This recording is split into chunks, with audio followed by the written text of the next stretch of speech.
আসলে নাকি মুর্শির মতো পশ্চিমারা তারা ফেলায় দেবে, এটা বিএনপি কেউ কেউ করতেছে।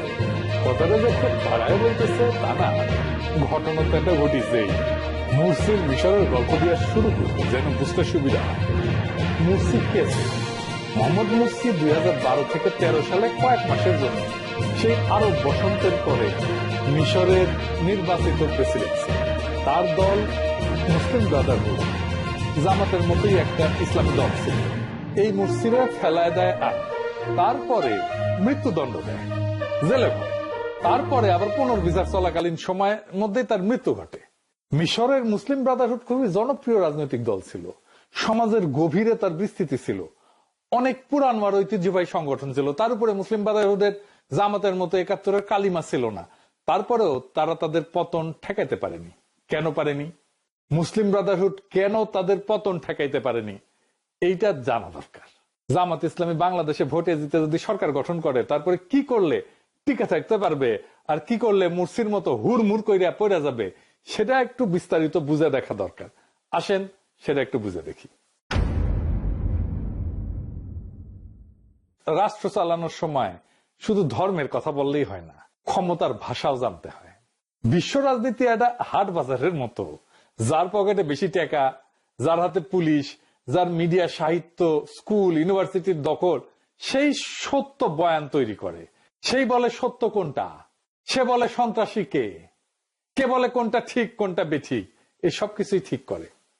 জামাত যদি ক্ষমতা আসে, তারা দুই ধরনের শত্রু ভাবাপন্ন দুনিয়ার মুখোমুখি হবে। এক ইন্ডিয়া, পাশের দেশের মোটা ভাই, নিজের সাইজ, সেনাবাহিনী, মিডিয়া, স্বার্থ, বাংলাদেশের ভেতরে তার সব লেসপেন্সার, দিল্লি স্টার, পন্দের আলো, সিপিবি, বাম, মির্জা ফখরুল, সব ইন্ডিয়ান মাল, সব নিয়ে বসে আছে।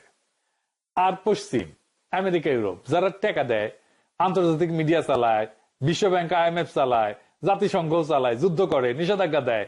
এর মধ্যে প্রফেসর ইউনূস আছে, আছে ট্রান্সপারেন্সি ইন্টারন্যাশনাল, আছে ব্র্যাক, সিপিডি, দূতাবাস, বাঙ্গু সুশীল এলিট, যাদের মুখ বাংলাদেশের পশ্চিমে, বাংলাদেশ যাদের উপনিবেশ।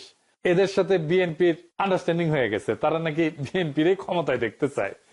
এইটা আমার কথা না, আমার কথা না, এটা বিএনপি বলে দিচ্ছে। ফয়সালা নাকি হয়ে গেছে, মির্জা ফখরুল নিজে বলিছে, শুনেন। বিএনপিকে দেখতে চায় এখন আন্তর্জাতিক বিশ্ব এবং বাংলাদেশের মানুষ। তো এই পশ্চিমাদের দালালদের ক্ষমতা আনবেন নাকি আনা উচিত? পশ্চিমারা কেন বিএনপি ক্ষমতা দেখতে চায়? তারা ঠিক যেই কারণে হাসিনা ক্ষমতায় দেখতে চাইতো, ঠিক একই কারণে তারা বিএনপিকেও দেখতে চায়, যেন তাদের তালুকদারি বাংলাদেশে কায়েম থাকে। তো এই দুই পক্ষের কাছেই ইসলামিস্ট পার্টি মানেই সন্দেহ। তারা ভাবে এরা ক্ষমতায় আসলে শরিয়া আইন চালু করবে, জঙ্গি বানাবে, ঝাঁকে ঝাঁকে নারীর অধিকার থাকবে না, তাদের লেখাপড়াই করতে দেবে না, ঘরের মধ্যে আটকে রাখবে, সংখ্যালঘুরা মায়ের খাবে সকাল সন্ধ্যা 2 বার। তাই জামাতের প্রথম কাজ হইতেছে এমন পরিস্থিতি তৈরি করা, বলবে আমরা সন্ত্রাসী না, সন্ত্রাস আমাদের পথ না, আমরা গণতান্ত্রিক, আমরা আধুনিক, আমরা স্মার্ট, আমরা শান্তিপূর্ণ দুনিয়ার নর্ম মেনে চলা গণতান্ত্রিক ইসলামী সরকার। এটা প্রমাণ করা কিভাবে করবে?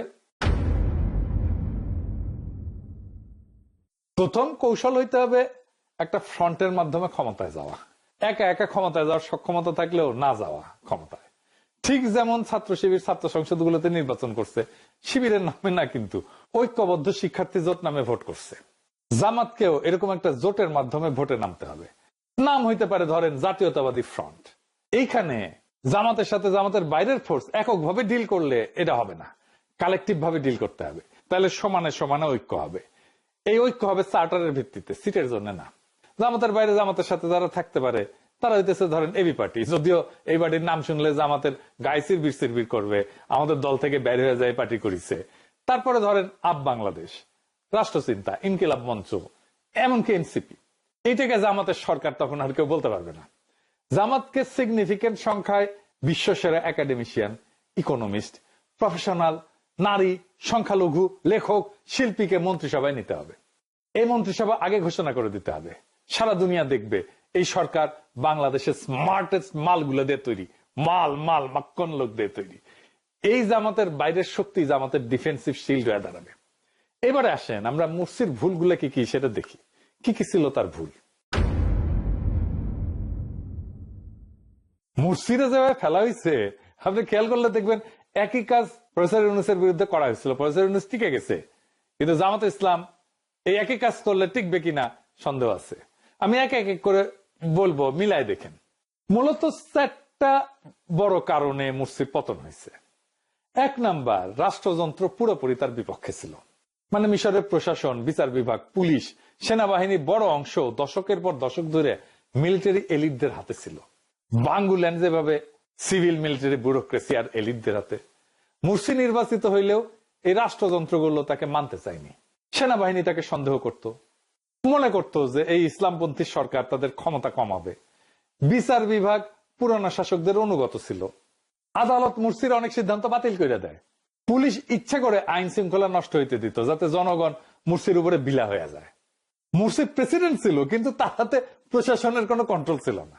2 নাম্বার হইতেছে মুসলিম ব্রাদারহুডের রাজনৈতিক অভিজ্ঞতার অভাব এবং রাষ্ট্র চালানোর অভিজ্ঞতার অভাব।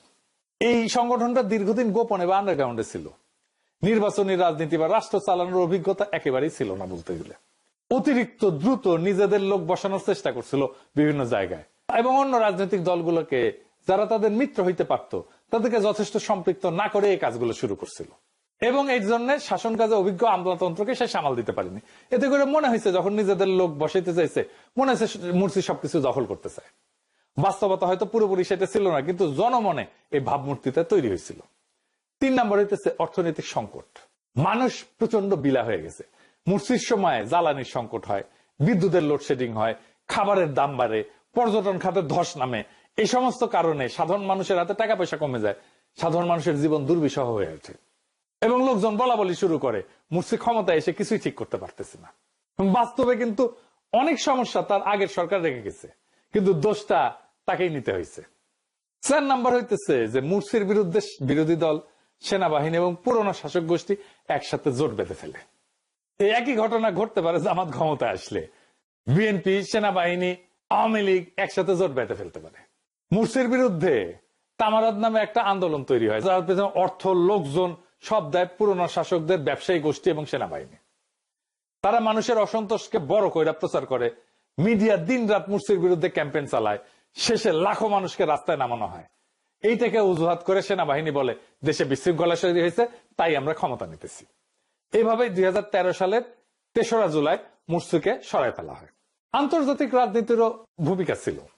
সৌদি আরব এবং ইউএই মুরসিকে পছন্দ করত না, কারণ মুসলিম ব্রাদারহুড রাজতন্ত্রের পক্ষে ছিল না, এবং সেই কারণে ওই দেশগুলোর রাজতন্ত্র মুরসিকে রাজতন্ত্রের জন্য হুমকি বলে মনে করত।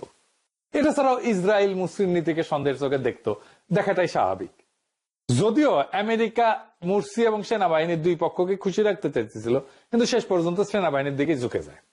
তো যেই মুহূর্তে সৌদি আরব, ইউএই, ইসরায়েল সেনাবাহিনীর পক্ষে চলে যায়, মুরসির আর তখন কোনো করার কিছু ছিল না, কোনো ভরসা থাকলো না। মুরসির শেষ ভুল ছিল সংবিধান সংশোধনের ঘোষণা দেওয়া। মুরসি ক্ষমতা আসছে জিতে, ভোটে জিতে, এবং এই সংবিধানের অধীনে এই সংবিধানকে সংশোধন করার ক্ষমতা মুরসির কিন্তু ছিল না। মুরসি একসময় ঘোষণা দিয়েছিল, বিচার ব্যবস্থা আমার সিদ্ধান্ত চ্যালেঞ্জ করতে পারবে না। তিনি এটা করছিলেন যে সামরিক বাহিনী এবং বিচারিক চক্রের যে ষড়যন্ত্র, এটা থামাইতে। কিন্তু জনগণের কাছে মনে হইল মুরসি স্বৈরাচার হইতে চাইতেছে। এইটা তার জনপ্রিয়তাকে এক ধাক্কায় কমায় দেয়।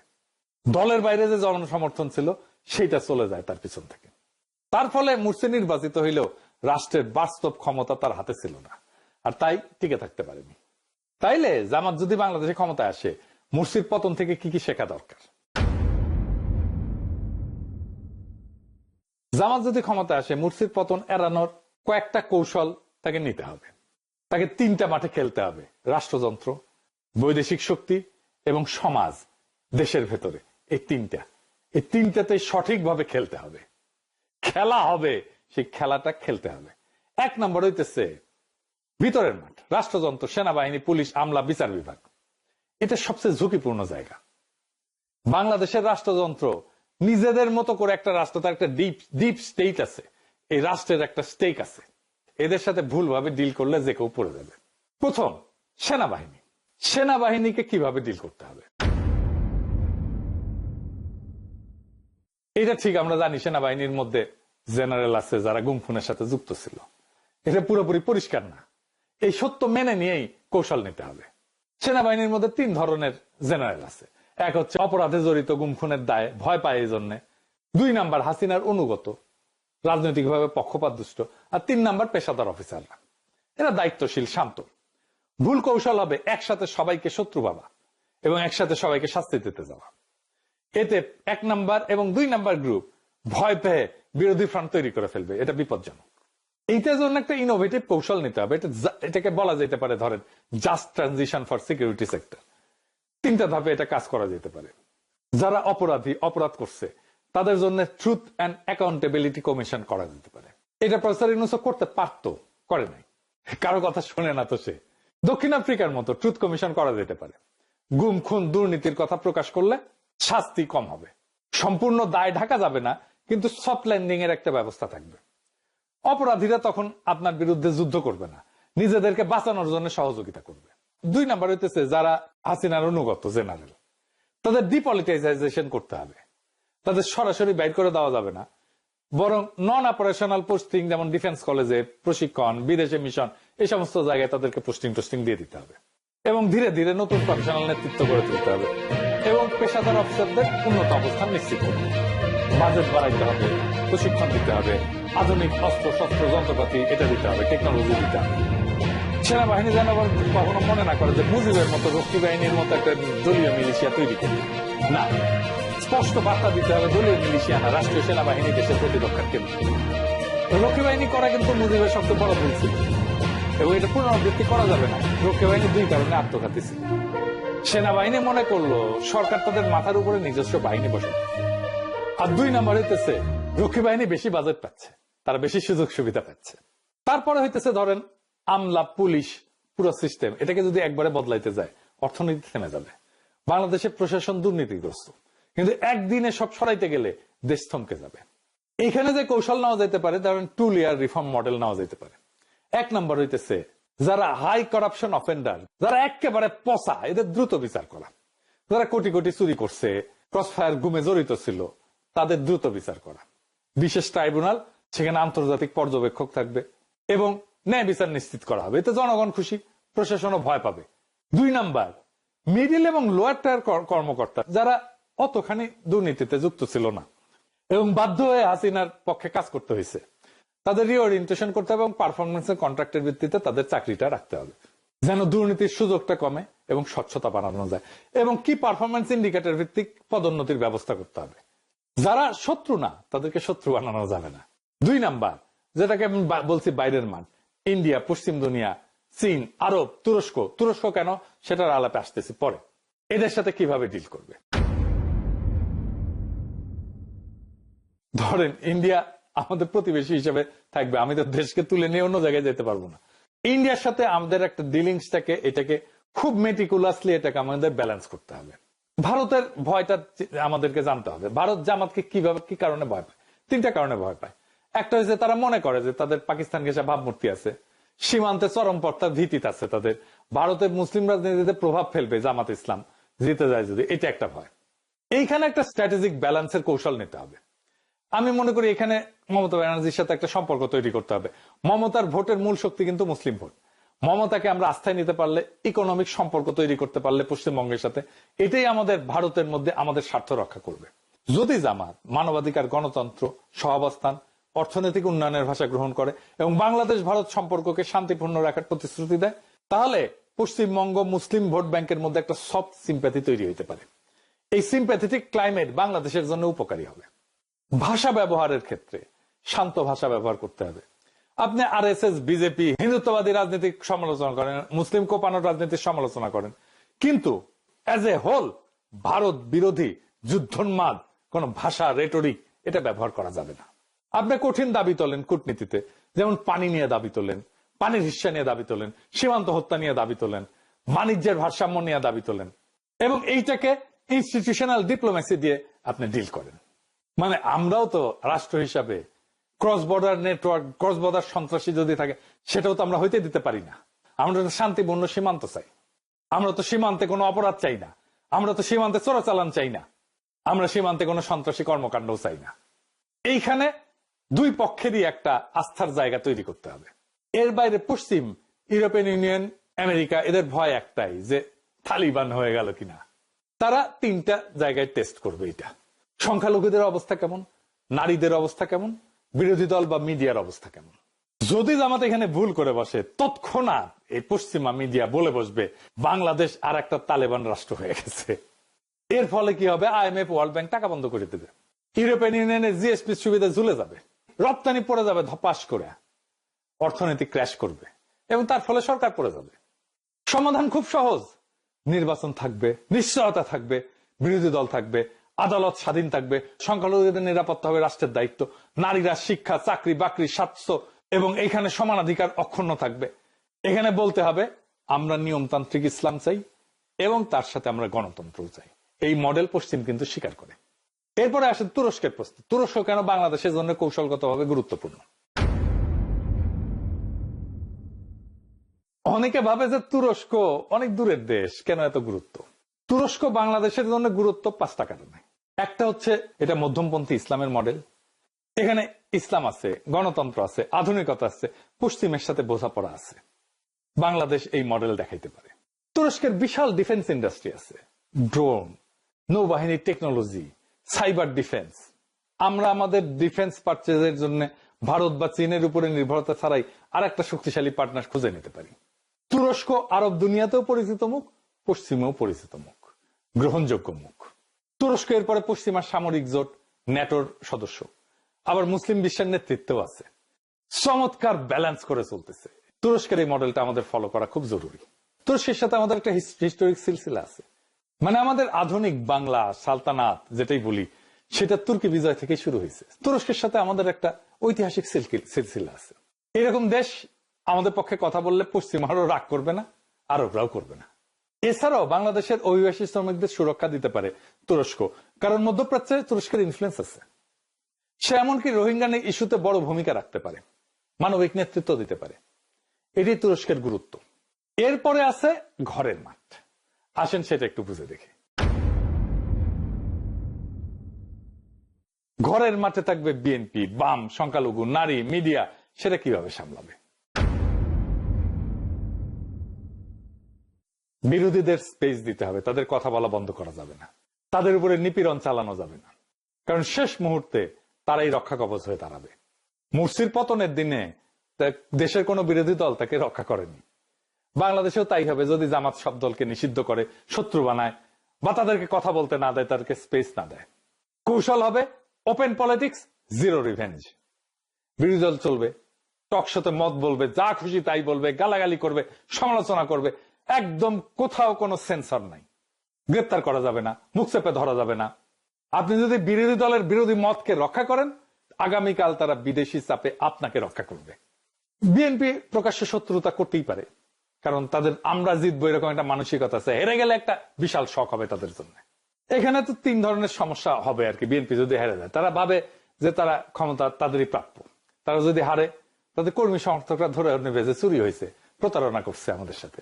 এখনো মনে করে ডাকসুতে নাকি চুরি হয়েছে ভোট। চিন্তা করেন, মনে করে বিএনপির অনেক কর্মী মনে করে। তো তারা তো বিএনপি তো তখন রাজপথে বিদেশি লবিং দিয়ে সরকারকে নামাইতে চাইতেই পারে। এইরকম একটা অবস্থায় একটা ইসলামপন্থী দল যদি সরকারে থাকে, তাকে টিকতে চাইলে 3টা কাজ করতে হবে। যে হারলে সব শেষ, এই ভয়টা ভেঙে দিতে হবে। তার জন্য সুবিধা আছে, সুযোগ আছে। ভবিষ্যতের কথা চিন্তা করেন, পরের ইলেকশনের কথা চিন্তা করেন। ওপেন মেসেজ দিতে হবে বিএনপিকে যে তোমরা হারছো, তার মানে তোমাদের সব ধ্বংস হয়ে যায়নি। তোমরা বৃহৎ অপোজিশন, নেক্সট টাইমে তোমরাই আসতে পারো ক্ষমতায়। লোকজন যেন বোঝে হারলেও দল থাকবে, সংসদে আসন থাকবে, টকশোতে কথা বলার অধিকার থাকবে, মামলা হামলা গুম খুন এগুলো হবে না। এটা হইলে তারা মরিয়া অস্ত্রের দিকে কম ঝুঁকবে এবং এই 5 বছর ধরে তারা পরবর্তীতে ক্ষমতায় যাওয়ার চেষ্টা করবে। সেভাবে তারা দল গুছাবে। 2 নম্বর হচ্ছে রিভেঞ্জের পলিটিক্স বন্ধ করা, যেটা হাসিনা শুরু করছিল। নেতাদেরকে জেলে ভরা, গুম করা, খুন করা, কর্মীদেরকে বাসায় থাকতে না দেওয়া, মিডিয়াতে অপমান করা, ব্যবসা বন্ধ করে দেওয়া। এই কাজগুলো করলে যে কেউ ভাববে, যে কোনো বিরোধী দল ভাববে যে এই সরকার থাকলে আমাদের অস্তিত্বই থাকবে না, তাই নামতে হবে, জান পান ইয়ে করে তারা নামবে। আমরা যেরকম হাসিনা আমাদেরকে যদি তারাই না দিত, এত শত্রু যদি না বানাইতো, ধরেন আমি দেশে আছি, দেশে থাকলে কি হাসিনার এত বড় ক্ষতি করতে পারতাম, এত কিছু বলতে পারতাম? সেই জন্য ডায়ালগকে রাজনীতির একটা স্থায়ী ইনস্টিটিউট শুরু করছে, মাঝে মাঝে রাজনৈতিক দলগুলোকে ডাকে। এই যে ডাকার বিষয়টা, এটাকে স্থায়ী ইনস্টিটিউট হিসেবে গড়ে তোলে। রীতি হিসাবে গড়ে তুলতে হবে, সংস্কৃতি হিসাবে গড়ে তুলতে হবে, পলিটিক্যাল কালচার হিসাবে গড়ে তুলতে হবে। শুধু সংকটের সময় ডেকে গোল টেবিল বরং একটা স্থায়ী ন্যাশনাল পলিটিক্যাল কাউন্সিল তৈরি করে, যেখানে সরকার বিরোধী দল মাসে অন্তত একবার বসবে। সমস্ত ইম্পর্টেন্ট গুরুত্বপূর্ণ ইস্যুতে বিরোধী দলের মতামত নিতে হবে প্রকাশ্যে। এমনকি তাদের যদি সংসদে সিট না থাকে, আসন না থাকে, তাদেরও মতামত নিতে হবে। বাংলাদেশে একটা স্বঘোষিত তথাকথিত সেকুলার এলিট আছে, যারা media, art, culture, NGO, think tank এটার ভিতরে শক্তিশালী, এবং এটার মধ্যে অনেকেই ইন্ডিয়া এবং আওয়ামী প্রভাবিত। এইখানে তারা শত্রুতা করার চেষ্টা করবে। যদি এদের সাথে ঝগড়া করে, সব মিডিয়া, কালচার তার বিরুদ্ধে অ্যাকসেপ্ট হয়ে যাবে। আবার এদের যদি দালালি করে, তাহলে নিজেদের যারা সমর্থক বেশ এদের কাছে বেঈমান হিসেবে পরিচিত হবে। এর বদলে কিছু স্মার্ট নীতি নেওয়া যেতে পারে। কি কি সেটা? এই মিডিয়া, সেকুলার, কালচারাল স্ট্যাবলিশমেন্টকে ডিল করার জন্য কি করা যেতে পারে? এই যে সেকুলার বনাম ইসলামী, এই বাইনারি ফ্রেমটা ভেঙে দিতে হবে। এইখানে আসতে হবে যে রাজনীতি হইতে হবে সিটিজেন রাইটস এর ভিত্তিতে, অধিকারের, নাগরিক অধিকারের ভিত্তিতে। কে সেকুলার, কে বাম, কে ডান, কে এলিট, এইটা না। সকল সিটিজেনের রাইট আছে, এবং রাষ্ট্রের কাজ হচ্ছে এই সিটিজেন রাইটসটাকে স্ট্যাবলিশ করা। কেউ গালি দিক, অসুবিধা নাই, কিন্তু লিমিট রেখে গালি দিক। ধর্ম হবে সম্মানিত, আর্ট হবে স্বাধীন, কেউ অন্যজনকে গলা টিপে ধরবে না। আর্টও ধর্মকে গলা টিপে ধরবে না, ধর্ম আর্টকে গলা টিপে ধরবে না। মিডিয়ায় রেগুলেশন থাকবে, কিন্তু সেন্সরশিপ না। কিছু কিছু জায়গায় গানের অনুষ্ঠানের সামনে যে বিক্ষোভ শুরু হয়, এই যে কাজ করা যাবে না। শো ক্যান্সেল করে দিতে হবে, করা যাবে না। থিয়েটার, নাটক বন্ধ করে দিতে হবে, করা যাবে না। করলে ওই মুহূর্তে পুরা দায় এসে সরকারের উপরে পড়বে, জামাত ইসলামের উপরে পড়বে। আইন সবার জন্য সমানভাবে প্রয়োগ করতে হবে, মানহানি করা যাবে না, উস্কানি দেওয়া যাবে না, সহিংসতার আহ্বান করা যাবে না, অর্থনৈতিক স্বচ্ছতা থাকতে হবে। এটা সবার জন্য সমান, সবার জন্য। কালচারাল পলিসি হিসাবে ইসলামী সংস্কৃতি প্লাস প্লুরাল সংস্কৃতিকে নিতে হবে, শুধু নিষেধ না, বিকল্প তৈরি করতে হবে। যেমন বলে অশ্লীল গান বন্ধ করতে হবে, শুধু তাই না, বন্ধ করা না, বরং ইসলামী গান, নৈতিক থিয়েটার, ওয়েব সিরিজ, এগুলো ভালো মানের প্রোডাকশন দিতে হবে। টার্কিতে দেখতেছেন না কত চমৎকার সিরিজ, আমাদের দেশে কত জনপ্রিয়, তা আমরা তো এটা করতে পারি। কোন উৎসবে ইসলামী নাশিদ যেমন থাকবে, তেমন রবীন্দ্র লালনও থাকবে। এতে সেকুলার এটা বুঝবে যে এরা একেবারে বর্বর না। তারপরে এক গ্রুপ তো আছে মাজার ভাঙা, এদের সাথে কিভাবে ডিল করা যায়, এটা খুব সেন্সিটিভ এবং কঠিন জায়গা। উগ্রপন্থী গোষ্ঠীরাও বাইরে থেকে দেখায় যে এটা আপনার আত্মীয়, আপনারই লোক, কিন্তু বাস্তবে তারা রাষ্ট্রটাকে ধ্বংস করে দেয়। এখানে তিনটা স্তরে কাজ করতে হবে। ক্লিয়ারলি, খুব স্পষ্টভাবে বলতে হবে, রাষ্ট্রে বল প্রয়োগের একমাত্র অধিকার সরকারের, কোন জঙ্গি গ্রুপের না, কোন মরাল পুলিশের না। এইটা বেআইনি কাজ এবং এইটার শাস্তি হবে। এই কাজ করা যাবে না। কোনোভাবেই রাষ্ট্রের বাইরে কেউ বল প্রয়োগ করতে পারবে না, কারো উপরে না। আপনি মাইক লাগায় সমালোচনা করেন, কোনো অসুবিধা নাই, কিন্তু হাতুড়ি নিয়ে ভাঙতে পারবেন না, কেউ করতে পারবেন না। এখানে আরো পলিসি নেওয়া যেতে পারে, মানে যাদের কাজ নেই তাদেরকে কাজ দেওয়া, কাউন্সেলিং করা, রোজগারের ব্যবস্থা করা। যারা সন্ত্রাস, অস্ত্রবাজি এই সমস্ত করে তাদের নীতিকে স্ট্যাবলিশ করতে চায়, তাদের জন্য সোজা কোর্ট, সন্ত্রাস বিরোধী আইন, দ্রুত বিচার, স্বচ্ছভাবে। কোন আদর্শ ভিত্তিক দল, ইডিওলজি ভিত্তিক দল, সেটা ইসলামের দলও হইতে পারে, সেটা এমনকি হিন্দুত্ববাদী দলও হইতে পারে, এরা একটা বড় ভুল করে ফেলে যখন ব্যক্তিগত বিশ্বাস বা আকিদা এইটা আর রাষ্ট্রীয় নিষেধাজ্ঞা দুইটাকে এক করে ফেলে। কে মাজারে যাবে, কে যাবে না, এটা আকিদার বিতর্ক হইতে পারে, কিন্তু হাতুড়ি দিয়ে ভাঙা, অনুষ্ঠানে হামলা করা, এটা আইন শৃঙ্খলার ব্যাপার। এই দুইটা এক করা যাবে না। স্পষ্ট নিয়ম হইতেছে অ্যাক্ট অফ ভায়োলেন্স, এটা ক্রিমিনাল অপরাধ। সেটা মাজার হোক, কনসার্ট হোক, নাট্যমঞ্চ হোক, কেউ হামলা করলে সেটা যেই করুক না কেন, এটা ফৌজদারি অপরাধ, এটা বিচার হবে। বিতর্কের প্ল্যাটফর্ম খুলে দিতে হবে। আপনি এটা নিয়ে মাজার করা যাবে না, এটা নিয়ে বিতর্ক করেন, মাইক লাগায় বিতর্ক করেন, কোনো অসুবিধা নাই। টিভি ডিবেট করেন, আলোচনা করেন, জনসভা করেন, মতামত তৈরি করেন, সব অ্যালাউড। ভাঙার বদলে বিতর্ক, এই সংস্কৃতি বানাইতে হবে। সামাজিক বিতর্কগুলো, সামাজিক ইস্যুগুলো সমাজে চালু থাকতে হবে। এটা আস্তে আস্তে আস্তে আস্তে আস্তে স্থিত হবে। আজকে এটা সমাধান লাগবে, করা যাবে না, হয় না, এটা আসলে এভাবে করা যায় না সমাধান। রাষ্ট্র কারো আকিদাগত বিতর্ক এটাকে ফয়সালা করে দেবে না। রাষ্ট্রের কাজ শান্তি এবং নিরাপত্তা রক্ষা করা সব নাগরিকের। সংখ্যালঘু ইস্যুতে এখানে ভুল করলে আন্তর্জাতিক চাপ তৈরি হবে, তীব্র হবে। এবং বাংলাদেশে হিন্দু, বৌদ্ধ, খ্রিস্টান, এদের নিরাপত্তা সবচেয়ে সংবেদনশীল বিষয়। একটাও হামলা হলে ভারত পশ্চিম মিডিয়া একসাথে চাপ দেবে এসে। এইখানে একটা মাইনরিটি প্রোটেকশন প্রোটোকল লাগবে। হামলায় অপরাধী যেই হোক না কেন শাস্তি হবে।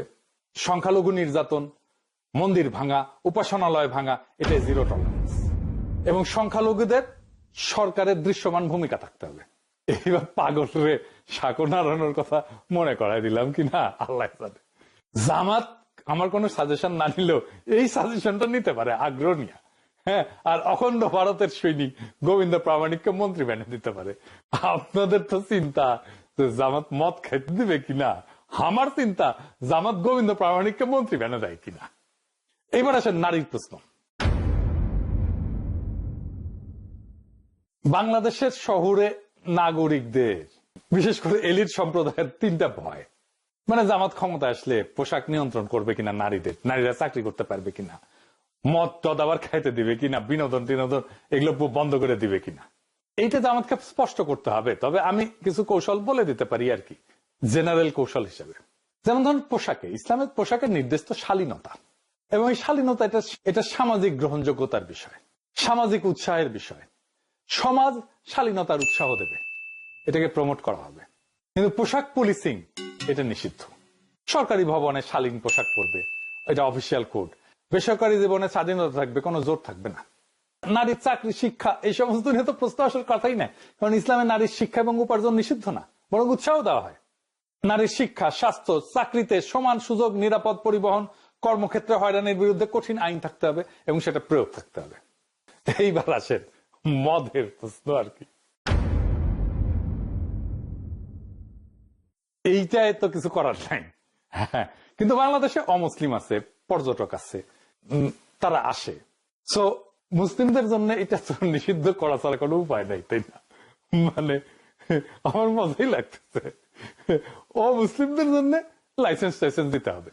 তো আমার কোনো সমস্যা নাই, আমি আসিছি যেন অনেকের জ্বলে যেতেছে আর কি। আমার ক্ষুদ্র রাতার ভগিনী কই দাদার কি মজা, এখন থেকে মাল খেয়ে টাল হয়ে থাকতি, শুধু কি টাল, গান ধরবো, গান গান টালে গান ধরবো। ওই যে নিশান লাটিম জিন ধরিছে, চোখের তারায় রং জমিছে, এখন কোনো দুঃখ নেই, নেই কোনো ভাবনা, ইনকা করে দিন যদি যায় যাক না, কি হিংসা হয়। দুবাই মালয়েশিয়ায় পাওয়া যায় না মদ, পাওয়া যায় তো, এটা একটা মডেল আছে, সেই মডেলটা ফলো করতে হবে। এটা ইসলামের সাথে সাংঘর্ষিক না, আর আন্তর্জাতিক মিডিয়াতেও এটা নিয়ে কোনো সমালোচনা থাকবে না। এটার তো এক্সাম্পল আছে কিভাবে এটাকে কন্ট্রোল করা যায়। এখন সবচেয়ে কঠিন প্রশ্ন, আমি এই প্রশ্নটা আনছিলাম, সেটা হইতেছে যে বাংলাদেশের ইকোনমিটা, এটা তো একটা করাপ্ট ইকোনমি, এখানে চেয়ার টেবিলে ঘুষ খায়। এই করাপ্ট ইকোনমিটাকে যদি আমার ঠিক করতে হয়, তাহলে কি দুর্নীতির বিরুদ্ধে প্রথম দিন থেকে আপনি জেহাদ শুরু করবেন? তাহলে অর্থনীতি, ইকোনমি কোলাপস করে যাবে। বাংলাদেশের অর্থনীতিটা করাপশন ডিপেন্ডেন্ট ইকোনমি, এটা মানি বা না মানি, এটা সত্য। হঠাৎ সবকিছু বন্ধ করলে ব্যাংক থেকে যাবে, আমদানি হবে না, গার্মেন্টস বন্ধ হবে, বাজারে জিনিসপত্রের দাম লাফায় লাফায় বাড়বে। এখানেও আমি যেটাকে বলি soft landing, anti corruption strategy, এটা নিতে হবে। এটা কি? এটা কয়েকটা ফেজে করতে হবে। প্রথম ফেজে, ফেজ 1, যেগুলো বড় দুর্নীতি, ব্যাংক লুট করছে, সিন্ডিকেট করছে, এদের বিরুদ্ধে কঠোর ব্যবস্থা, এতে জনগণ খুশি হয় আর সৎ ব্যবসায়ীরা আস্থা পায়। 2 number phase, market reform, syndicate ভাঙা, আমদানি রপ্তানি স্বচ্ছ করা, ব্যাংক যে কমিশন নেয় সেটা নিয়ন্ত্রণ করা।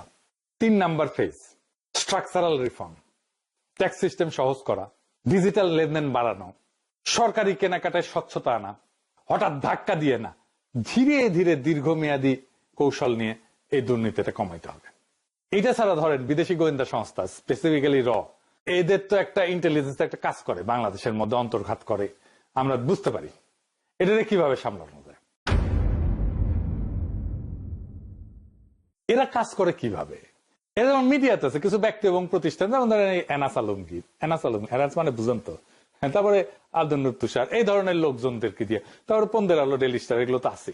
এনজিওতে যেমন ধরেন ব্র্যাক আছে, সিবিডি আছে, ট্রান্সপারেন্সি ইন্টারন্যাশনাল আছে, এদের সাথে এদেরকে কিছু ফান্ড দেয়। রাজনৈতিক ফ্যাকশন, যেমন ধরেন এই যে শেখ রুমিনুর রহমান, ফজা পাগলা, এই সমস্ত ইন্ডিয়ান মাল, এদেরকে দিয়ে কাজ করে। আমরা কিন্তু বুঝি এরা কেমনে কাজ করে। সামরিক এবং প্রশাসনের কিছু কিছু জায়গায় এদের লোক আছে, তো ওয়াকারি তো তাদের লোক। তো এইভাবে তারা মাইক্রো ছোট ছোট ছোট ছোট ইনফ্লুয়েন্স তৈরি করে, মাইক্রো ইনফ্লুয়েন্স। এইটাকে সামলানোর জন্য পেশাদার কাউন্টার ইন্টেলিজেন্স তৈরি করতে হবে, এবং আমাদের গোয়েন্দা সংস্থাগুলোর মধ্যে ফরেন ইন্টেলিজেন্স ডেস্ক লাগবে, যারা এগুলো মনিটর করবে।